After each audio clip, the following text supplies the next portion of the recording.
And we're at the point now where you've seen enough pictures of Trump with Epstein to know he's in that.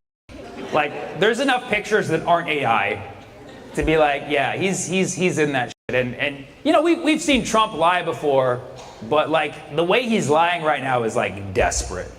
It's like super desperate. Like, his stories aren't even lining up in a way even worse than imaginable. Like 3 weeks ago, when everybody was like, you're in the Epstein files, aren't you? He's like, the Epstein files are a hoax. They're created by Obama. It's like, yeah, that was Obama's whole purpose. Came straight from Kenya to make the Epstein files.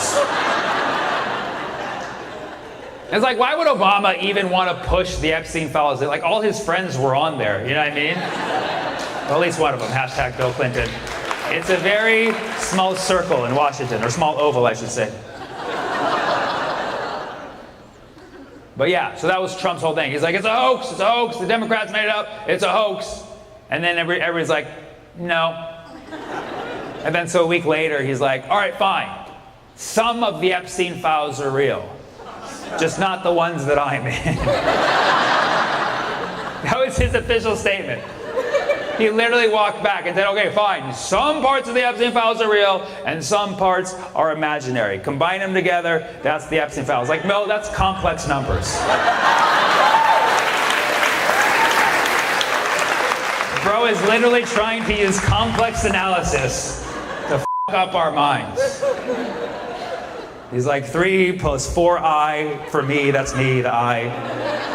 And it's also Israel in this case too. Because he's also covering for Israel.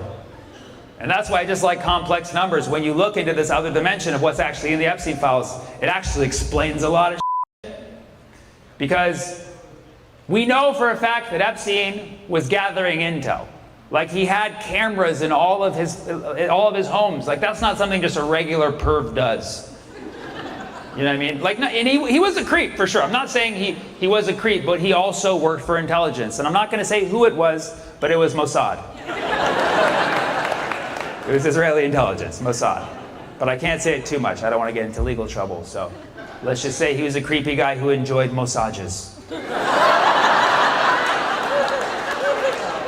He was not good to women. He was a misogynist. Don't hate me for delivering the Mossad, okay? Just saying. We know this guy worked for Intel. The question is who? And all signs point to Mossad. But when you make these allegations, people tell you you're a conspiracy theorist. You know, but it makes too much sense. And the problem with conspiracy theorists, and I love conspiracy theorists, like, bless their heart, okay? Someone has to do the Lord's work. But conspiracy theorists are not great at presenting information in a way that logical, rational minds can process. And that's why too often conspiracy theories get kind of lost in the dust. So I'm going to help clarify this tonight at this automotive shop here in Portland, Oregon. And that is that I'm going to prove that Jeffrey Epstein was working for Mossad. He was working for Israel. I'm not claiming that he was Israeli, because he was not Israeli. He grew up in Brooklyn, and he was a creep. I'm not saying he was not a creep. He was always creepy. He was always known to be very touchy-feely. But also he went to an Italian high school, so maybe, I mean, it's not an excuse. I'm just saying, I can say that I'm part Italian. Mamma mia. He was a very touchy-feely guy. And Epstein, he never graduated high school, and he went to college early, and he studied advanced math. We don't claim him. We're not proud of this at all. But he studied advanced math, which makes us even creepier for some reason. Because he's like, oh, I didn't know their age. Like, you can subtract, motherfucker. Like, we know, you know math. But he studied physiological math. That's like the creepiest math out there. Physiological math is the math of the human body. Ugh. Yeah, if you see somebody wanting to study physiological math, like, flag that person. That person is a threat. And then he never even graduated. He went on after that to become a physics teacher, which is another red flag. Because when I heard that, I thought about it. I remember in my high school, there was 2 physics teachers who were both sex offenders. That's enough for me to make a conspiracy theory now. I have 3 data points. That's enough. That's enough for a correlation, for sure. Yeah. Physics teachers, they get physical, okay? I'm not saying all physics teachers are creeps. I'm not saying that they all force themselves on people. I'm just saying they mass times acceleration themselves onto people. This theory is good. It'll gain momentum pretty soon. It's important. Once you understand the weight, once you understand the gravity of this theory, you'll take it seriously. So we know Epstein was a creep, and we know he was American. That's where the creeps are made, okay?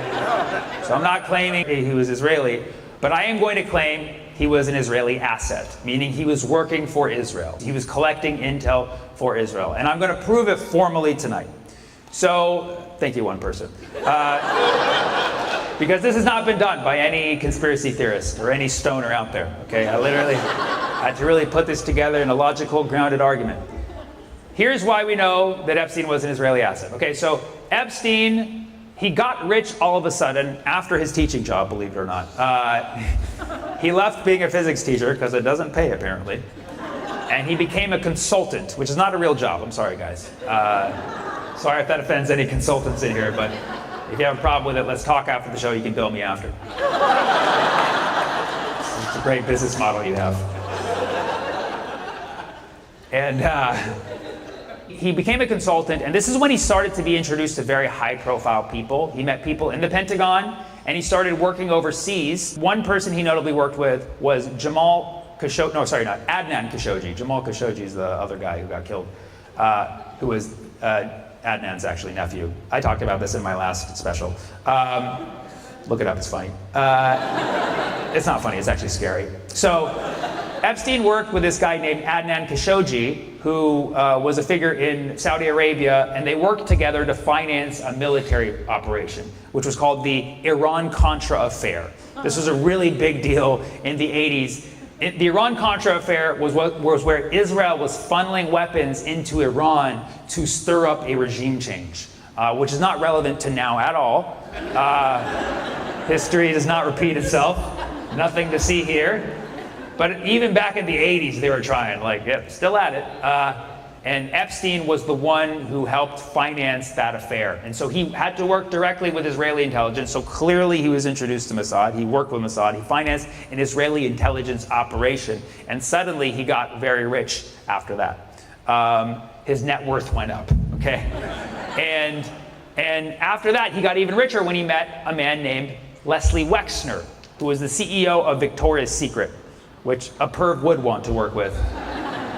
And Leslie Wexner was a known Zionist. He had a lot of stock with Israel and Israel's economy. And when Epstein started to work with him, he suddenly got a lot richer. Then Epstein was introduced to Ghislaine Maxwell, which I don't know if you've heard of this lovely woman. She was Epstein's accomplice in the whole sex trafficking scandal. It's been proven, it's been documented, and they say Epstein's dead, obviously, and they say Ghislaine's in jail. I don't even think Ghislaine's in jail, to be honest. I actually bumped into her at the store last week. Yeah. She was like, "Pardon me." I was like, "No, thank you."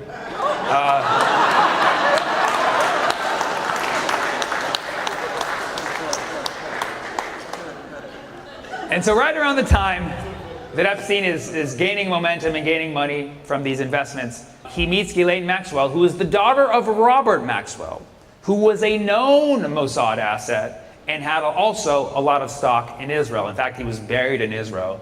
That's how much he loved it. And so Robert Maxwell, he died of natural causes. He mysteriously fell off his yacht one day. And suddenly Epstein got very rich shortly after. So again, nothing to see here. But yes, those were basically the three moments where Epstein suddenly got a lot of money, and then he used that money to basically fund buy a lot of cameras. Cameras are very expensive. So we know that the money he used for this operation, this intel operation, was leveraged by Israel. At the same time, he became acquainted with a lot of very powerful people, and very powerful people who were associated with Israel in some way. For instance, the former Prime Minister of Israel, Ehud Barak. Not Ehud Barack Obama, that's a different Kenyan. But Ehud Barak, who is the former prime minister of Israel, who became buds with Epstein and was actually seen many times on camera approaching Epstein's apartment and walking in, and he would always wear a mask, like one of the surgical masks, and this was pre-COVID, so just shows this was trying to hide. Isn't that crazy? This guy got caught on camera going into Epstein's house only to be recorded on more cameras. This guy had no idea what was going on. So Epstein worked with him, former prime minister of Israel. Also, Bill Clinton. A lot of pictures of Clinton with Epstein. It's not a good look. And Clinton, obviously, very tied to Israel. He was brokering all those deals in the 90s. Alan Dershowitz, who's Israel's lawyer, who was also Epstein's lawyer. And then a bunch of other prominent people who, I mean, let's face it, like most of them are Zionists anyways. And he was associated with all these people who were directly tied to Israel. However, all of these people who he was associated with, as soon as they started hanging out with Epstein and doing all these God knows what behind closed doors, Israel started to distance themselves from these people. So you can look it up. Like Israel started to distance itself from Ehud Barak, from Bill Clinton, and from anybody that Epstein was associated with. I wonder what they knew. Because these people pose a reputational risk for Israel, which says a lot. If you're threatening Israel's reputation, you've really f***ed up. These were all Epstein's friends. They were all reputational risks for Israel. And so that's why I can make this formal proof, because Epstein got all of his money from having stock in Israel. And he knew all these people who were liabilities to Israel. And liabilities plus equity equals assets. Epstein was an Israeli asset.